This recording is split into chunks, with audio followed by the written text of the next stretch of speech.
پھر کہا وَالسَّمْعِ وَالطَّاعَةِ وَإِنْ عَبْدًا حَبَشِيًّا، اور میں تمہیں وصیت کرتا ہوں سننے اور فرما برداری کرنے کی، چاہے تم پر ایک حبشی غلام کو امیر بنایا جائے، تمہارے اوپر ایک حبشی غلام، حبشی بھی ہے غلام بھی ہے، تو غلام ہے یہ اس کے ہم مانیں، یہ حبشی ہے عرب نہیں ہے اس کے ہم مانیں، یہ عربوں سے خطاب ہو رہا ہے، صحابہ سے خطاب ہو رہا ہے، تم پر اگر کسی حبشی غلام کو بھی سفر میں حضر میں ذمہ دار بنایا جائے، امیر بنایا جائے، تم کو اس کی بات سننا ہے اور جو کچھ وہ کہے اس کی بات تم کو ماننا ہے اور اس کی فرما برداری تم کو کرنا ہے۔ ماتحتی کا مزاج مسلمان میں ہونا چاہیے، اس کے اوپر جو بھی ذمہ دار بنے اس کے حسب و نسب کو، اس کی حیثیت کو نہ دیکھے، یہ دیکھے کہ اس کو ہم پر ذمہ دار بنایا گیا ہے۔ یہ مزاج اگر انسان میں ہو تو اجتماعیت مسلمانوں کی برقرار رہتی ہے۔ یہ بہت اہم چیز ہے جو یہاں پر اللہ کے نبی صلی اللہ علیہ وسلم نے منہجی معاملے سے بھی پہلے بیان کی۔ یہ سیاسی معاملہ ہے، ماتحتی کا معاملہ۔ اس تعلق سے ایک اور حدیث ہے جو اس کی مزید وضاحت کرتی ہے، اور آج ہم دیکھیں گے کہ یہ مزاج ختم ہونے کی وجہ سے کئی مسلم حکومتوں میں نوجوانوں کا ایک طبقہ ہے جو بغاوت پر آمادہ ہے، حکام کے خلاف بغاوت کرنا۔ بعض لوگ جب یہ سنتے ہیں علماء کو بولتے ہوئے اس پر حاکم کے خلاف بغاوت نہیں کرنا چاہیے، فوراً شیطان ان کے دلوں میں ڈالتا ہے ان کو کچھ ملتا ہے کیا، یہ کیوں اور حکام کی تائید میں بولتے ہیں۔ جہالت انسان کی دشمن ہے، اور جہالت کے نتیجے میں انسان بدگمانیاں کرنے لگتا ہے۔ قُلْ هَلْ يَسْتَوِي الَّذِينَ يَعْلَمُونَ وَالَّذِينَ لَا يَعْلَمُونَ انما يتذکر اولو الالباب، اے نبی آپ کہیے وہ جو جانتے ہیں اور وہ جو نہیں جانتے ہیں کیا برابر ہو سکتے ہیں؟ دونوں میں کوئی برابری نہیں ہے، جوڑ ہی نہیں دونوں کا۔ لا علمی محرومی کا سبب بنتی ہے بلکہ ہلاکت کا، بلکہ لا علمی اور کم عقلی کا نقصان ہی ہوتا ہے کہ ٹھیک ہے تیری عقل نہیں چل رہی ہے، تو نہیں سمجھ پایا، کوئی سمجھا رہا ہے تو وہ بھی نہیں مانتا۔ انما یتذکر اولو الالباب، نصیحت تو وہی لیتے ہیں جو عقل والے ہیں۔ ایک کم عقل آدمی، بے وقوف آدمی، اس کو سمجھانے والا جب سمجھاتا ہے اللہ کے بندے ایسا مت کر، آپ کو نہیں سمجھتا، آپ کو نہیں سمجھتا، اس سمجھانے والے کی عقل پر تہمت لگاتا ہے کہ آپ کے پاس سمجھ نہیں ہے، کیوں؟ اس لیے کہ وہ خود کم عقل ہے۔ عقل مند کو اشارہ کافی ہوتا ہے، لیکن بیوقوف آدمی کو سمجھاتے رہیے وہ آپ ہی کو غلط بتاتا رہے گا۔ یہی حال ان نوجوانوں کا ہوتا ہے جن کے ذہنوں میں حکومت الہیہ کا قیام اور اچھا نظام، اسلامی نظام کا قیام، اس طرح کے نورانی پردے ان کی آنکھوں پہ پڑے ہوتے ہیں۔ بدل دو اس نظام کو، نیا نظام لے آؤ، حکومت غلط ہے، حاکم غلط ہے، بدلو اس کو، ریولوشن لا۔ فرانس میں کیسے ہوا، فلاں ملک میں، جرمنی میں کیسے ہوا، فلاں ملک میں ہوا، ہم بھی ایسے ہی کریں گے۔ ان کا مصدر اکثر مغربی قومیں ہوتا ہے، کتاب و سنت نہیں۔ وہ سارے انہی لوگوں کو دیکھتے ہیں جو دنیا میں دوسری قوموں کے لوگ ہیں، ان کے موٹو لیتے ہیں اور وہ کرتے ہیں۔ جب علماء بولتے ہیں ایسا نہیں کرنا چاہیے، آپ ڈرتے ہیں، آپ بزدل ہیں، آپ حکومت کے خریدے ہوئے غلام ہو، آپ کو چٹھی وہاں سے آتی وہی پڑھ کے سناتے ہو، ہاں آپ وہیں سے خطبہ آتا ہے وہی دیتے ہو، یہ سمجھ نہیں پاتے ہیں۔ دین کا علم اگر انسان کے پاس نہ ہو تو عقل بھی اندھی ہوتی ہے۔ دو چیزیں ضروری ہیں، ایک انسان کے پاس عقل ہو اور دوسری ایک انسان کے پاس علم ہو، دین کا علم، نور۔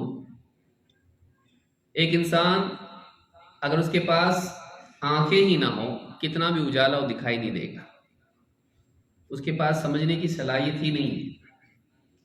دوسرا انسان وہ ہے کہ آنکھیں ہیں، چشمے والی بھی نہیں ہے، لیکن اندھیرا چھایا ہوا ہے، آنکھیں ہوتے ہوئے بھی اس کو کچھ دکھائی نہیں دیتا ہے، اس کا عقل مند ہونا اس کے کچھ کام نہیں آتا ہے اگر ربانی نور اس کے پاس ہو، بینائی ہو لیکن خارجی نور نہ ہو، اللہ کی طرف سے آیا ہوا علم نہ ہو اس کے پاس، ایسا آدمی سوچتا ہے لیکن ٹھوکر کھاتا ہے۔ وہ آنکھیں کھلی بھی رکھے تو دکھتا نہیں ہے، بند کرنا کھولنا اس کے لیے برابر ہے۔ لہٰذا ضروری ہے کہ ایک انسان اپنی عقل پر اعتماد نہ کرے، اپنے فہم پر اعتماد نہ کرے، بلکہ نبوی علم، ربانی علم کی طرف رجوع کرے۔ علماء بتاتے ایسا نہیں کرنا چاہیے، حکام کے خلاف بغاوت کرنا نہیں چاہیے۔ ارے آپ کو کیا معلوم، آپ کی بزدلی سے تو یہاں تک نوبت آئی ہے، بدلیں گی نہیں تو کیسے بدلے گا، ہم کو آواز اٹھانی پڑے گی، ہم کو کچھ کرنا پڑے گا۔ کرو، جیل میں بیٹھو۔ جتنے کرنے والے باتیں کرنے والے ہوتے ہیں، جیسے ہی پکڑے جاتے ہیں گھبرا جاتے ہیں، ہمت تو ہوتی نہیں ہے، باتیں کرنے کی ہمت الگ ہے، واقعی ہمت الگ ہے۔ اور بعض ہمت والے ہوتے بھی ہیں لیکن زندگیاں خراب ہو جاتی ہیں، امت کا بھی نقصان ہوتا ہے، ان کی اپنی فیملی کا نقصان ہوتا ہے، ان کی اپنی زندگی کا نقصان ہوتا ہے۔ دل کی تسلی کے لیے کہتے ہیں ہاں ہم یوسف علیہ السلام کی طرح جیل میں دعوت دیں گے، تو باہر علماء جو کر رہے تھے وہ کیا ہے؟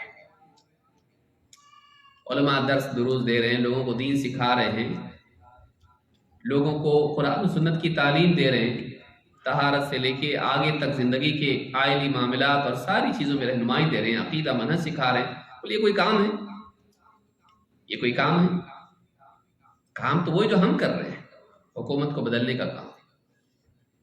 تو درس، تدریس، علمی تعلیم اور اس طرح کی چیزیں اس کو چھوٹا بتاتے ہیں، اپنے کام کو حکومت کے خلاف بغاوت والے معاملات کو بہت بڑا بنا کے پیش کرتے ہیں اور مجاہد بن جاتے ہیں۔ اور جیسا بعض لوگوں نے کہا کہ اکثر انٹرنیٹ کے مجاہد ہوتے ہی ہیں، واٹس ایپ کے مجاہد ہوتے ہیں، واقعی مجاہد نہیں ہوتے ہیں۔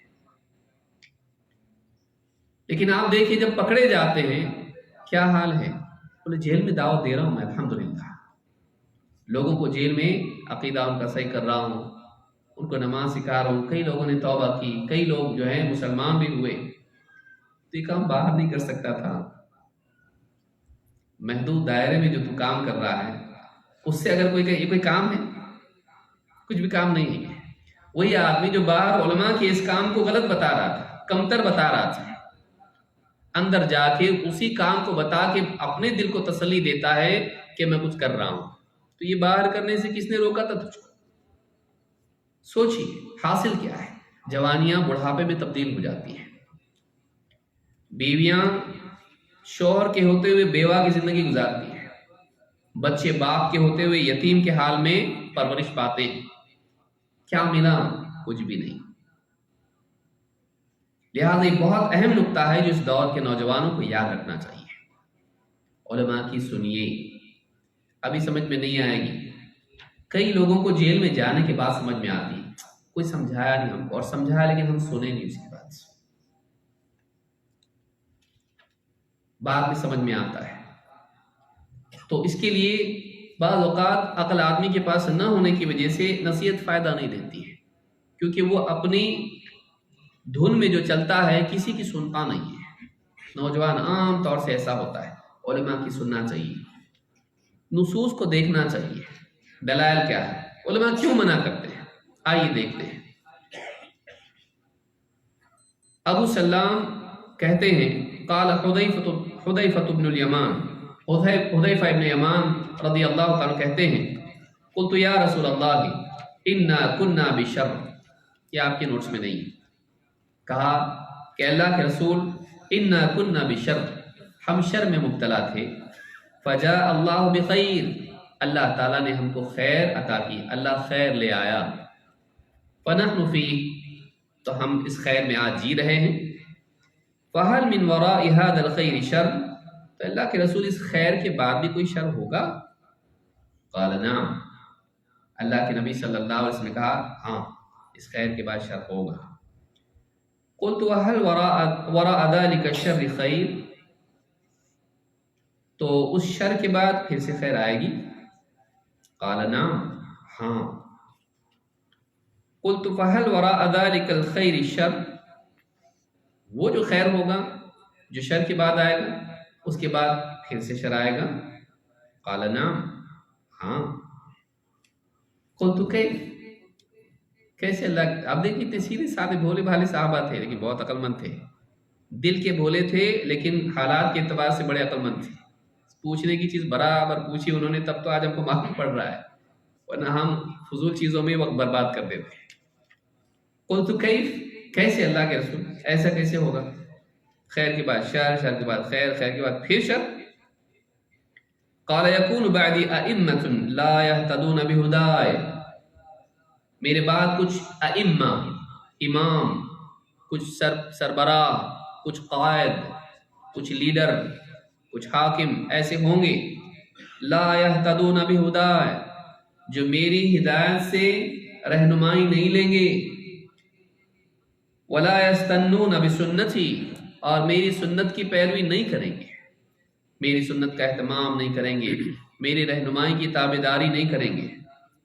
وَسَيَقُومُ فِيهِمْ رِجَالٌ قُلُوبُهُمْ قُلُوبُ الشَّيَاطِينِ فِي جُثْمَانِ إِنسٍ، اور ان میں کچھ لوگ تو ایسے بھی کھڑے ہوں گے کہ ان کے دل انسانوں کے جسم میں شیطان کے دل ہوں گے، اتنے برے ہوں گے، وہ انسانی ہوں گے لیکن دل ایسا ہوگا جیسے شیطان کا دل، یعنی بگڑے ہوئے لوگ ہوں گے تمہارے سربراہوں میں، دینی اعتبار سے ہو یا سیاسی اعتبار سے ہو۔ قال قلت کیف اصنع یا رسول اللہ ان ادرکت ذلک، کہ اللہ کے رسول جب یہ حال میں پاؤں، وہ دور میں پاؤں، میں کیا کروں، میرا عمل کیسا ہونا چاہیے؟ قال تسمع وتطيع للامیر، تو امیر جو تجھ پر ہو، حاکم تیرا ہو، اس کی بات سن اور مان، اس کی بات سن، اس کی بات مان۔ کوئی آدمی کہہ سکتا ہے نیک ہوگا تو مانیں گے، نہیں تو نہیں مانیں گے۔ اسی لیے بعض اوقات جن لوگوں کو حکام کے خلاف بغاوت کرنی ہوتی ہے، وہ ان کے لیے پہلا مرحلہ کیا ہوتا ہے؟ ان حکام کے اعتماد کو ختم کرنا اور ان کی کمیوں کو اچھال کر لوگوں کو ان کے خلاف کرنا۔ کمی کس میں نہیں ہوتی ہے، غلطی کس سے نہیں ہوتی ہے، لیکن ان غلطیوں کو، ان کمیوں کو اچھال کے لوگوں کو ان کے خلاف باغی بنانا۔ اللہ کے نبی صلی اللہ علیہ وسلم شر کے دور کی بات کر رہے ہیں، صحابی پوچھ رہے ہیں خیر کے بعد شر آئے گا؟ ہاں۔ شر کے بعد خیر آئے گا؟ ہاں۔ خیر کے بعد پھر شر آئے گا؟ ہاں۔ کیا کروں؟ تو اس شر کے دور میں آپ بتا رہے ہیں اور بتا رہے ہیں کہ کچھ تمہارے سربراہ ایسے ہوں گے جو انسانوں کے قالب میں شیطانوں کے قلوب والے ہوں گے، بگاڑ ہوگا اس دور میں۔ کیا کروں اللہ کے رسول؟ کہا تسمع وتطیع للامیر، امیر کی سننا ماننا۔ یہ نہیں کہا کہ اس دور کو بدلنے کے لیے ریولوشن کرو، بدل دو، اس کو ہٹاؤ، اس کو گھسیٹ کے نکالو، دوسرے کو لاؤ، اچھے کو لاؤ، پاکیزہ معاشرے کا قیام، صالح قیادت کا قیام۔ مولانا مودودی جو ہیں پوری زندگی اسی میں گئی ان کی، لیکن کر نہیں پائے، نہیں کر پائے، اور اس سے پوری دنیا میں اس فکر کے عام ہونے کی وجہ سے سید قطب بھی مودودی صاحب سے متاثر تھے۔ الاخوان المسلمون، تو یہ سارے لوگ جو ہیں ان کے سامنے یہی تھا، حکومت کو بدل دو، اچھی حکومت لاؤ۔ کیوں؟ انجن اچھا ہوگا تو گاڑی صحیح جگہ جائے گی، انجن پہ قبضہ کرو، ڈبے اپنے آپ تمہارے ہاتھ میں آ جائیں گے۔ یہ معاملہ ٹرین کا نہیں ہے، آپ قیاس کر لیے پورے معاشرے کو ٹرین پر، کہ انجن مل جائے گا، ڈبے پیچھے اس کے سارے جاتے ہیں، تو اس اعتبار سے کیا کرو، انجن پہ قبضہ کرنے پوری صلاحیت تمہاری اسی میں لگا دو، تو ساری صلاحیتیں ان کی لگ گئی حکومت لینے میں۔ اللہ کے نبی صلی اللہ علیہ وسلم اس بگاڑ کے دور میں کیا کہہ رہے ہیں؟ تسمع وتطیع للامیر۔ اکثر جن کے ذہن میں یہ چیزیں ہوتی ہیں ان کو یہ چیزیں برداشت نہیں ہوتی ہیں، دل چاہتا ہے کہ کوئی شرح ایسی مل جائے جو اس سے خروج کا راستہ بتا دے، ایسی کوئی تشریح ملے جو اس حدیث کو کل عدم کرتی ہو۔ یہ اہل اہواء کی علامات میں سے ہے کہ ان کا دل چاہتا ہے کہ کسی طرح سے نصوص کی تردید ہو جائے۔ حدیث ضعیف تو نہیں. دوسری حدیث ہے کہ اس کی ٹکر میں یا اس کا معنی کچھ اور نکل سکتا ہے کیا؟ یہ مرض ہے، یہ ماننے کا مزاج نہیں ہونے کی وجہ سے ہے. دل کھلا رکھے آدمی، جو بات سامنے آئے گی مانیں گے، کیوں نہیں؟ ہمارے ہی تو نبی ہیں اور کسی کی بات تھوڑی نہ ہے. مانیں گے تو کیا برا ہوگا، کیا نقصان ہوگا؟ اور ہم کو نہیں سمجھتا ہے، ہمارے نبی کو سمجھتا ہے. آپ نے ہم کو بتایا، کیونکہ اللہ نے آپ کو بتایا. کہا تسمع و تطیع للامیر، اس دور میں کیا کریں؟ امیر کی سنو اور مانو، جو حاکم تمہارا ہے اس کی سنو اور مانو. وَإِن ضُرِبَ ظَهْرُكَ وَأُخِذَ مَالُكَ فَاسْمَعْ وَأَطِعْ. اگر وہ امیر، بعض روایتوں میں مجہول کی صیغے سے، اور بعض وَإِن ضَرَبَ ظَهْرَكَ وَأَخَذَ مَالَكَ، اگر وہ امیر تیری پیٹھ پہ کوڑے برسائیں، تیرا مال بھی چھین لے، تب بھی اس کی سن اور مان. سیاق وہی ہے، امیر اگر تیری پیٹھ پہ کوڑے برسائے، ظالم ہو، اور تیرا مال چھین لے، جسمانی اور مالی اعتبار سے تجھ کو اذیت پہنچائے، ظالم و جابر ہو، تو کیا کر؟ بغاوت کر. صالح معاشرے کے قیام کے لیے، صالح قیادت لانے کے لیے بغاوت کر؟ نہیں. فاسمع واطع، سن اور مان، فرما برداری کر.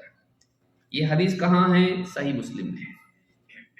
ضعیف ہونے کا بھی موقع گیا، صحیح حدیث صحیح ہے. صحیح مسلم کتاب الامارہ حدیث نمبر 1847. جو حکام کے خلاف بغاوت اور ریولوشن اس طرح کی باتیں کرتے ہیں، ان کو یہ حدیث نہیں ملتی، گزر جاتے ہیں، اس کو بیان نہیں کرتے. ان کا سارا وقت نیوز میں جاتا ہے، دیکھو فلاں جگہ ایسا ہوا، وہ حاکم نے ایسا کیا، فلاں نے ایسا کیا. اب جس کو نیوز پڑھنے سے فرصت ملے تبھی تو قرآن و سنت پڑھے گا. بھائی مان لو بگڑا ہوا ہے، حاکم عیوب ہیں، کتنا ظالم ہے، پیٹ پہ کوڑے برسا رہا ہے اور مال چھین رہا ہے، تب بھی کیا کرو؟ فاسمع واطع، سنو اور مانو. بعض لوگوں نے عجیب تعویل کی اس حدیث کی، کہا یہ انفرادی معاملے میں ہے، اگر تیرے ساتھ ظلم کرے تو برداشت کر لے، اگر عمومی طور پر ظلم ہو تو بغاوت کرو. شیخ صالح الفوزان کہتی ہے ایسی تشریح جو سلف میں کبھی نہیں تھی، یہ نئی تشریح ہے، ایسی تشریح سلف میں نہیں تھی. تو یہ بگاڑ ہے کہ ایک انسان حاکم کے خلاف بغاوت کرے، کیونکہ اس سے جان و مال کا نقصان ہوتا ہے، مسلمان معاشرہ کمزور ہوتا ہے دشمنوں کے مقابلے میں. ظالم حاکم کا ہونا زیادہ اچھا ہے، کوئی بھی حاکم نہ ہو، اس سے سارا ماحول کیسا ہو جائے گا. شیر اور بھیڑیے سماج میں جان مال کا نقصان کریں گے، جیسا بھی ہونا چاہیے. اور ملکوں کا حال آپ دیکھیے، جنہوں نے ریولوشن کے نام پر بدل دیا، کہاں گئے؟ عرب سپرنگ، خوشحالی آئی، کتنا خوش تھے لوگ، ہاں ماشاء اللہ، الحمدللہ، سبحان اللہ، تقبل اللہ منا ومنکم. کہاں گئی وہ عید؟ مسلمانوں کے حالات بد سے بدتر ہوتے ہیں، ہر برے حاکم کو ہٹا کے لوگ اس سے بدتر لے آتے ہیں. جن بنیادوں پر اس کو ہٹایا جاتا ہے، اس سے بدتر بنیادیں ان میں پیدا ہو جاتی ہیں. لہذا یہ حل نہیں ہے، یہ حل نہیں ہے. اللہ کے نبی صلی اللہ علیہ وسلم یہ حل ہم کو نہیں دیا. اور ایک حدیث دیکھتے ہیں، یہ بھی صحیح مسلم کی ہے. عوف ابن مالک کہتے ہیں، یہ میں اس لیے ذکر کر رہا ہوں اس لیے کہ یہ نقطہ بہت اہم ہے، یہ بہت اہم ہے. عوف ابن مالک کہتے ہیں، اور وہ اللہ کے رسول صلی اللہ علیہ وسلم سے روایت کرتے ہیں، آپ نے فرمایا خیار ائمتکم الذین تحبونہم ویحبونکم، تمہارے اچھے امام سے مراد حدیث کی اصطلاح میں عموماً حاکم ہوتا ہے. الامام العادل حدیث میں جو آیا عرش کے سائے میں ہوگا. الامام العادل، امام سے مراد مسلمانوں کا حاکم. خیار ائمتکم الذین تحبونہم ویحبونکم، تمہارے اچھے حکمراں وہ ہیں کہ وہ تم ان سے محبت کرو اور وہ تم سے محبت کریں، تمہارا ان کے ساتھ محبت کا معاملہ ہو جانبین کے لیے. وَيُصَلُّونَ عَلَيْكُمْ وَتُصَلُّونَ عَلَيْهِمْ، وہ تمہارے لیے دعا کریں تم ان کے لیے خیر کی دعا کرو.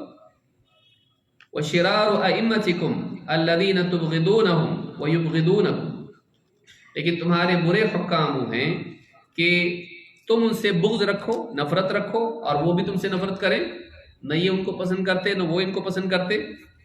وَتَلْعَنُونَهُمْ وَيَلْعَنُونَكُمْ، اور تم ان پر لعنت کرو اور وہ تم پر لعنت کریں.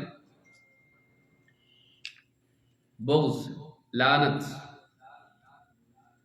قیل یا رسول اللہ افلا ننابدهم بالسیف، صحابہ میں سے کسی نے پوچھا اللہ کے رسول کیا ہم تلوار سے کام لے کر ان کا عہد ان کو واپس لوٹا نہ دیں؟ افلا ننابدهم بالسیف کا مطلب یہ ہے کہ ہم ان سے جو ہم نے بیعت کی ہے، اطاعت کی، اس کو توڑ کے ان کے خلاف تلوار لے کے کھڑے نہ ہو جائیں. کیونکہ حاکم سے بیعت ہوتی ہے، مسلمانوں کے حاکم سے، عوام کی رعایا کی، چاہے ہاتھ پر ہو کاغذ پر ہو، ہوتی کہ ہم آپ کی فرما برداری کریں گے، ڈاکومنٹیشن تو ہوتا ہے. تو کیا اس عہد کو ہم توڑ دیں اور تلوار لے کے ان کے خلاف کھڑے نہ ہوں؟ وقال لا، کہا نہیں نہیں. ما اقاموا فیکم الصلاۃ، جب تک وہ تمہارے معاشرے میں نماز قائم رکھیں. ما اقاموا فیکم الصلاۃ، تمہارے درمیان جب وہ نماز، جب تک وہ نماز کو قائم رکھے. وَإِذَا رَأَيْتُم مِّن وُلَاتِكُمْ شَيْئًا تَكْرَهُونَهُ، جب تم اپنے والیوں میں، اپنے سربراہوں میں، اپنے لیڈروں میں، اپنے حکام میں کوئی برائی دیکھو جسے تم ناپسند کرو، فَاكْرَهُ عَمَلَهُ، اس کے عمل کو برا سمجھو. برائی ہوتی ہے، اس کو برا دل میں جانو. وَلَا تَنزِعُوا يَدًا مِّن طَاعَةٍ، لیکن اپنا ہاتھ اس کی فرما برداری سے کھینچو مت. یہ اعتدال ہے کہ برائی کو برائی مانیں، غلط کام دیکھیں غلط ہے، لیکن نافرمانی نہیں، بغاوت نہیں، اور کسی اس کی ذاتی یا سماجی برائی کو بنیاد بنا کر لوگوں کو اس کے خلاف بھڑکانا بھی نہیں. ابن حجر رحمہ اللہ نے تہذیب التہذیب میں خوارج کے ایک فرقے کا ذکر کیا ہے جس کا نام ہے القعدیہ. قعدہ کا مطلب ہوتا ہے بیٹھنا. ایسے لوگ جو بیٹھے رہتے ہیں، جہاد نہیں کرتے ہیں، خروج نہیں کرتے، لیکن پبلک کو کام پہ لگا دیتے ہیں. القعدیہ کون ہے؟ کہا کہ یہ سب سے شریر لوگ ہیں. یہ وہ لوگ ہیں، ابن حجر نے کہا ابھی کی بات نہیں ہے، ابن حجر نے یہاں سے 700-800 سال پہلے کہا ہے. کہتے ہیں القعدیہ خوارج کا ایک فرقہ ہے جو لوگوں کو حکام کے خلاف جنگ کرنے کے لیے، بغاوت کرنے کے لیے بھڑکاتا ہے، لیکن خود کبھی میدان میں اترتا نہیں ہے. دیکھو کیسا کر دیا اس نے، دیکھو حاکم کیا کر رہا ہے، کوئی بولنے والا نہیں، کوئی روکنے والا نہیں، سب چپ، علماء کچھ نہیں کر رہے، کیا کر رہے علماء سمجھ میں نہیں آتا، سب بکے ہوئے بزدل ہیں. اس طرح سے بھڑکانا لوگوں کو، یہ جو بھڑکانا ہے یہ جائز نہیں ہے. منکر ہے، لیکن اس منکر کو سیڑھی بنا کر حکام کے خلاف بھڑکانا یہ برا ہے. عام طور سے آپ دیکھیں گے کہ بعض اوقات کسی منکر کو دیکھ کے ہر چیز کو جوڑا جاتا ہے حکام سے. دیکھو کیا کر رہے ہیں لوگ. یہ مسلمانوں کا طریقہ نہیں ہے. اللہ کے نبی صلی اللہ علیہ وسلم نے ہم کو یہ سکھایا نہیں ہے. ان کے لیے دعا کرنی چاہیے. جب تو دعا کر سکتا ہے کسی حاکم کے لیے تو کیوں نہیں. ماں باپ کو دیکھتا ہے برائیوں میں، کیا کرتا ہے؟ لعنتیں کرتا ہے، بغاوت کرتا ہے، دعا کرتا ہے اے اللہ ان کو ہدایت دے، ان کو صحیح راستے پر لے آ. جس سے دل میں اس کے لیے خیر کی طلب ہوتی ہے، انسان اس کے لیے دعا کرتا ہے. کیوں نہ دعا کرے ہم؟ جب دعا کا موقع ہمارے پاس ہے کہ اللہ ہمارے حکام کو خیر کی توفیق دے، شر سے بچا، ان کے فیصلوں میں اصابت دے، شیطان سے، نفس سے ان کو بچائے رکھ، دشمنوں سے ان کو بچائے رکھ، مسلمانوں کی حکومتوں کی حدود کی اللہ حفاظت کر، مسلمانوں کی جان و مال کی حفاظت کر، ہمارے حکام کو خیر کی توفیق دے. کیوں نہیں؟ الدین النصیحہ، دین خیر خواہی کا نام ہے. تو یہ خیر خواہی دل میں ہونا چاہیے. اسی لیے اللہ کے نبی صلی اللہ علیہ وسلم نے احادیث میں بتایا کہ اگر وہ برے بھی ہوں، پیٹھ پہ کوڑے برسا رہے ہوں، تمہارا مال چھینتے ہوں، تب بھی تم کو ان کے ہاتھ سے ہاتھ اپنا کھینچنا نہیں ہے. یعنی ان سے کیا ہوا فرما برداری کا عہد توڑنا نہیں ہے، بغاوت کرنا نہیں ہے. جب تک کہ وہ نماز کو قائم رکھے۔ اب سوچئے تو یہ حدیثیں کہاں ہیں؟ کون پڑھتا ہے اس کو؟ لیکن یہ دل، بہت سارے لوگوں کے دل کیا ہوتے ہیں، جب ایک فلسفہ ذہن پر چھا جاتا ہے تو پھر اس طرح کی چیزیں آدمی اس پر سے گزر جاتا ہے اور اس کی تعویل کرتا ہے۔ دور کی کچھ چیز دکھائی دیتی، یہ بھی ہے لیکن وہ بھی تو ہے نا، وہ بھی تو، اس کا کیا جواب ہے؟ وَمَن لَّمْ يَحْكُم بِمَا أَنزَلَ اللَّهُ فَأُولَٰئِكَ هُمُ الْكَافِرُونَ، یہ تو حدیث ہے، وہ تو قرآن ہے۔ اچھی بات ہے، جو اللہ کے نازل کیے ہوئے کے مطابق فیصلہ نہ کرے کافر ہیں یہ لوگ۔ یہاں پر من ہے، حاکم کا نام نہیں ہے، یہ حکام کے ساتھ خاص ہے۔ جو کوئی اللہ کے نازل کیے ہوئے کے مطابق فیصلہ نہ کرے کافر ہیں۔ ایسے بہت سے لوگ جو حکام کے بارے میں اس آیت کو استعمال کرتے ہیں، ان کی فیملی میں ان کی اجازت سے کئی محرمات ہوتے ہیں، لیکن اس آیت کا کبھی اطلاق اپنی ذات پر نہیں کرتے ہیں۔ ان کے گھر میں ہی ہوگا، باپ سے پوچھا جائے گا نکاح ہے بڑے بیٹے کا، رت جگہ کرے کہ نہیں، ڈھول تاشا آئے کہ نہیں آئے، ہاں چلے گا۔ یہ منع کرتا ہے لیکن پھر وہ سنتے نہیں، کبھی ان کو کافر قرار نہیں دیتا ہے، برابر ولیمہ کھاتا ہے، ان کو کافر بولتا ہے۔ اس کی سلطان ہے، وَالرَّجُلُ رَاعٍ عَلَىٰ أَهْلِ بَيْتِهِ، آدمی اپنے گھر والوں پر راعی ہے، اور اسی حدیث میں امام کے بارے میں بھی ذکر ہے اور رجل کے بارے میں بھی ہے۔ حکومت اس کی ہے، حکومت اس کی ہے، اس کی حکومت میں اگر وہ شریعت کے خلاف فیصلہ کرے وہ کافر، اور تیری حکومت میں تو کرے کافر نہیں۔ باپ کو کبھی کافر نہیں کہے گا، جائیداد میں حصہ چاہیے نا بھائی، اگر اس کو کافر قرار دے تو اس کی جائیداد سے نکل جائے گا، یہ ماں باپ کو نہیں بولے گا۔ تو یہ جو خلل ہے اصولوں کا، بہت سارے لوگ جو ایک چیز حاکم کے لیے اصول بناتے ہیں اپنے لیے نہیں بناتے ہیں۔ حدیث عموم اس کے اندر ہے، لیکن ابن عباس رضی اللہ تعالیٰ کہتے ہیں یہ کفر دون کفر ہے، یہ وہ کفر نہیں جو اسلام سے نکال دے۔ ہاں اگر آدمی حلال کو حرام مان لے، دل میں حرام کو حلال اور حلال کو حرام کر لے، استحلال جس کو آپ کرتے ہیں، اگر ایسا کرے تب جا کر علماء نے اس کو تکفیر کیے، جب بھی بتانے کے بعد۔ ہو سکتا ہے آدمی کو معلوم نہ ہو سکتا ہے اجتہاد اس کا غلط چلا جائے، تنبیہ کرنے کے بعد اگر نہ مانے پھر اس کے بارے میں تکفیر کا فیصلہ ہو سکتا ہے۔ لیکن کوئی بھی عام انسان جس کو دین کے بنیادی اصول معلوم نہیں، وہ تکفیر کرے گا؟ ان نوجوانوں کو عبارت پڑھی، وہ آیت پڑھنے کے لیے کہیں تو ٹھیک سے نہیں پڑھیں گے، قرآن کو ٹھیک سے نہیں پڑھ پائیں گے، حدیثیں نہیں جانتے ہیں، لیکن حکام کی تکفیر کرنے لگ جاتے ہیں۔ تو یہ بہت اہم حدیث ہے جس کو یاد رکھنا چاہیے۔ تو کہا کہ ہم کو وصیت کیجیے، کہا میں تم کو اللہ سے ڈرنے کی وصیت کرتا ہوں اور سننے اور فرما برداری کرنے کی وصیت کرتا ہوں، چاہے تم پر ایک حبشی غلام کو امیر بنایا جائے۔ یہ سیاسی اعتبار سے آپ نے کہا، حکومت کے اعتبار سے آپ نے کہا، کیونکہ اس کا فساد زیادہ ہوتا ہے، اس کا فساد زیادہ ہوتا ہے۔ دیکھیے اس دور میں سلفی دعوت کے لیے ایک بڑا نقصان جو ہے یہ اخوانیت کا ہے۔ دیوبندیت، بریلویت، ان کی اپنی خرابیاں ہیں، لیکن اخوانیت کا نقصان کیا ہے؟ اس کا نقصان آخرت میں تو ہوتا ہی ہے، دنیا میں بھی ہوتا ہے۔ اس کی وجہ سے کتنے نوجوان ہیں، اسرار احمد، مودودی، سید قطب، نبہانی، یا اس طرح کے جتنے بھی لوگ ہیں، یوسف القرضاوی، ان کو پڑھ کے، ان کو سن کے، اسامہ بن لادن ہو یا اسی طرح سے اولقی ہو، یا ان کی صف میں جتنے لوگ ہیں، ان کو پڑھ کے، ان کو سن کے، ان سے متاثر ہو کے آخرت تو خراب، کیونکہ غلط کام کیا۔ کئی لوگ خودکش حملے کیے، اور کئی لوگ ہیں جو آج جیلوں میں بیٹھے ہوئے ہیں، ان کی دنیا بھی خراب ہوئی، اور اس کا نتیجہ یہ ہوتا ہے کہ مسلمانوں کی جو باہر ہیں ان کی جان و مال کو نقصان ہوتا ہے۔ کتنے غیر مسلم ملک ہے وہاں پر ہم کو مسلمان نہیں چاہیے۔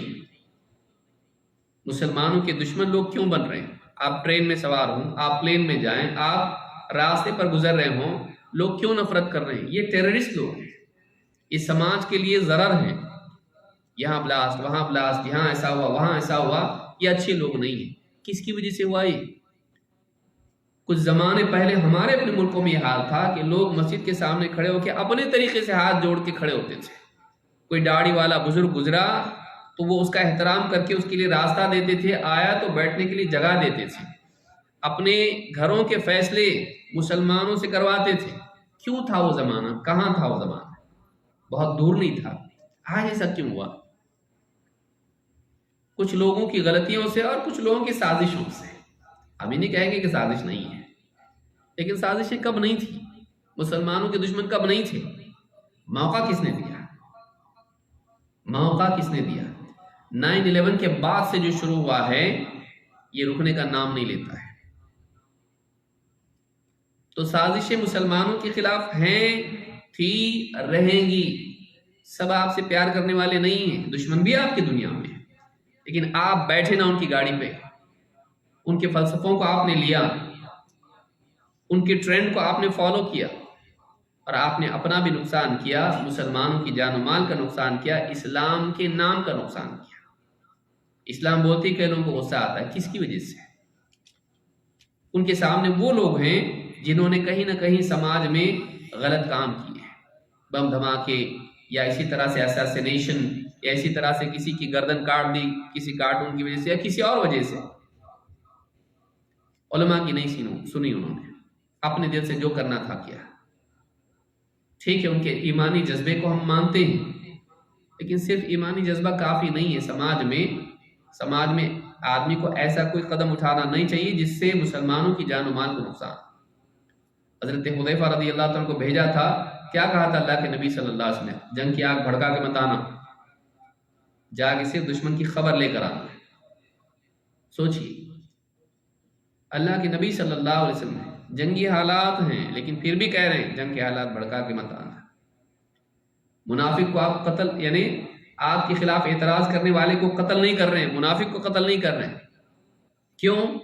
کہیں لوگ یہ کہنے نہ لگے کہ محمد صلی اللہ علیہ وسلم اپنے ساتھیوں کو قتل کرتے ہیں، کہ کہیں اسلام کا نام، اسلام کی دعوت، اسلام کی شبیہ خراب نہ ہو. ہر مسلمان کو یہ سوچنا چاہیے کہ میرا کوئی قدم ایسا نہ ہو جس سے اسلام کی دعوت میں رکاوٹ پیدا ہو.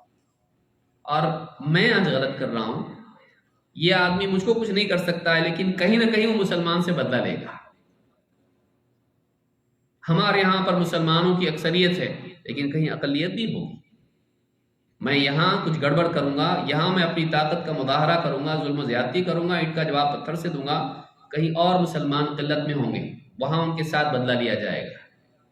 وہ نام سے تھوڑی پکڑتے ہیں، وہ تو پوری قوم کے دشمن ہوں گے. یہاں نہیں تو کہیں اور. وہ کسی کا نام نہیں جانے گا لیکن دیکھا یہ مسلمان ہے. تو آپ اپنے عمل سے مسلمانوں کے لیے، اسلام کے لیے نفرت کا بیج نہ بوئیں. تو یہ جو اس طرح کی حکام کے خلاف بغاوت اور اس طرح کی جتنی چیزیں، اس مینٹالٹی والے جتنے لوگ ہیں، معمولی نقصان نہیں ہے. یہ لوگ کہتے ہیں کیوں آپ پیچھا پکڑے ان لوگوں کا؟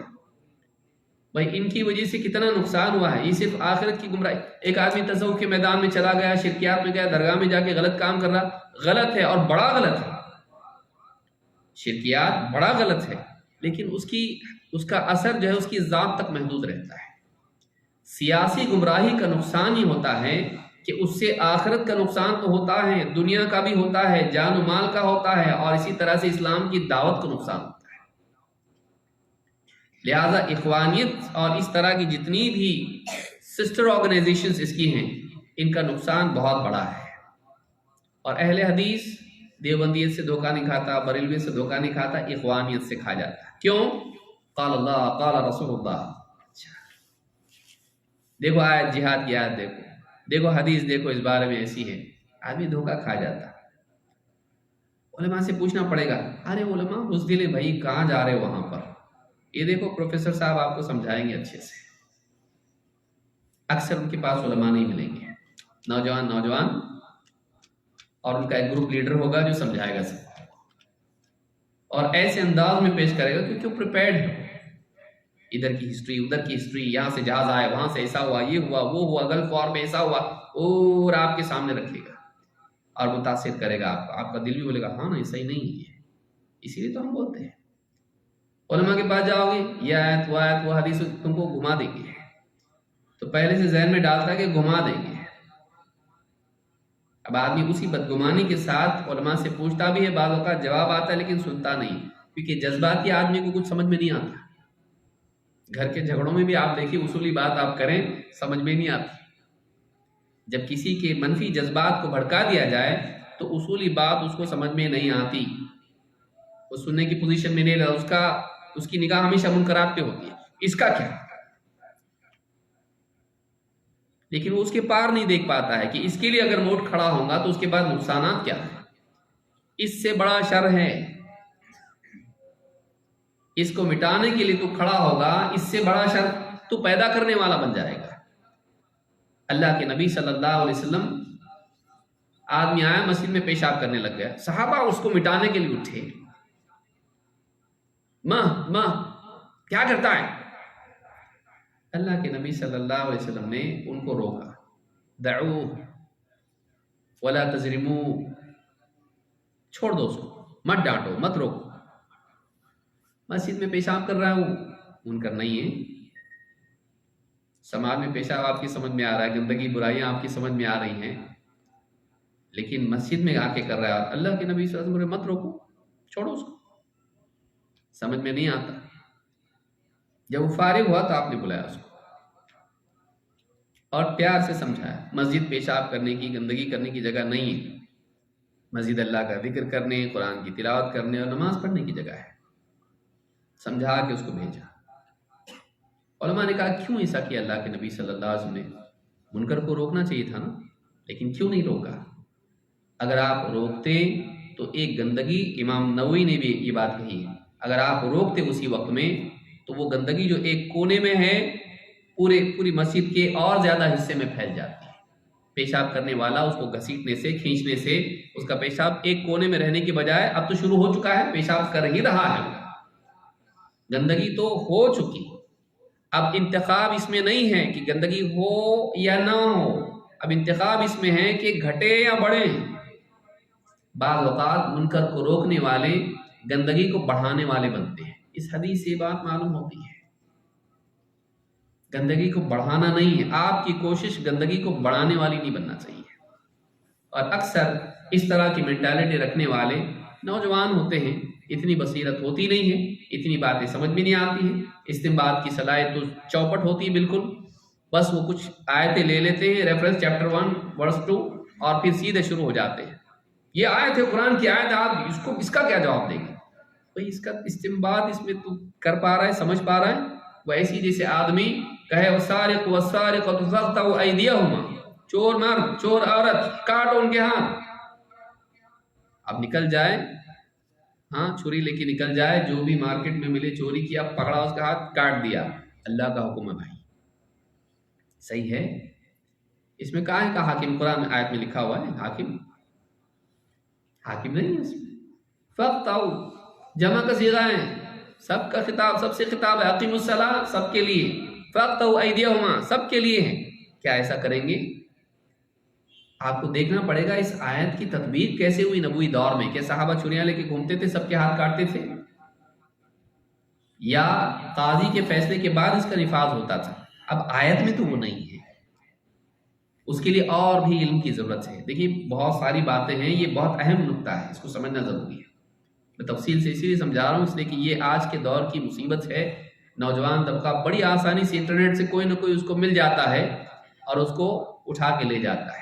پھر وہ علماء سے سنتا بھی نہیں، پوچھتا بھی نہیں ہے، کیونکہ اندر ہی اندر اس کا پودا پیڑ بنتا رہتا ہے. اور کہیں نہ کہیں دل میں ایک چور ہوتا ہے کہ پوچھوں گا تو سمجھائیں گے اور سمجھنا پڑے گا.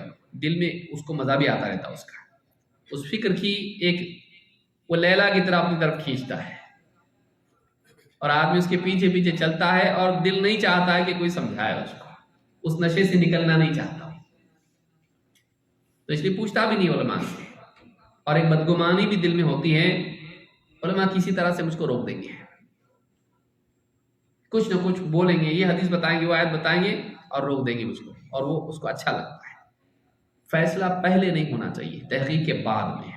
اہل ہوا کا طریقہ یہ ہے، پہلے طے کر دیتے ہیں صحیح کیا ہے، پھر دلائل ڈھونڈتے ہیں اس کی سپورٹ کے لیے. اہل حق کا طریقہ یہ ہے، دلائل پہلے جمع کرتے ہیں، اس سے جو سامنے آتا ہے اس کو لیتے ہیں. تو یہ بہت اہم چیز ہے. کہا کہ وَالسَّمْعِ وَالطَّاعَةِ وَإِنْ عَبْدًا حَبَشِيًّا، سننے اور ماننے کی فرما برداری کی تم کو نصیحت کرتا ہوں، چاہے حبشی غلام ہی ہو، تم پر امیر بنایا جائے.